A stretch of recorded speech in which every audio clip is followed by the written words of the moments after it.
কৰিছে।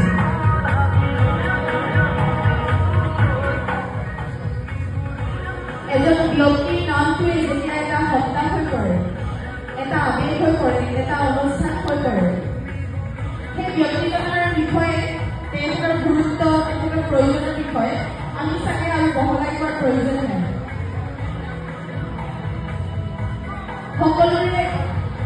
সকলো বয়সৰ লোকৰ হৃদয়ত স্থান লাভ কৰা আৰু আমাৰ প্ৰজন্মৰ পিছত প্ৰজন্ম, সকলো প্ৰজন্মৰ হৃদয়ত স্থান দখল কৰা,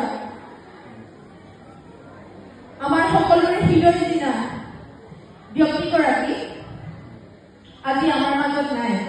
তেখেত হৈছে আমাৰ অসমৰ আবেগ, আমাৰ অসমীয়া জাতিৰ আবেগ, অসমীয়া জাতিৰ স্বাভিমান জুবিন গাৰ্গ। আমি অনুষ্ঠানৰ আৰম্ভণিতে তেখেতক স্মৰণ কৰিছো। আজি আমাৰ মাজত তেখেত নাই। তেখেতৰ পাৰ্থিৱ মৃত্যুৱে আমাৰ সকলোকে দুখ দিছে, কিন্তু তেখেতৰ গীতৰ মাজেৰে, তেখেতৰ গীতৰ সুৰত আমি আজীৱন আমাৰ হৃদয়ত তেখেতক জীয়াই ৰাখিম, নহয়নে? জয় জুবিন গাৰ্গ। শুভ সন্ধিয়া, নমস্কাৰ।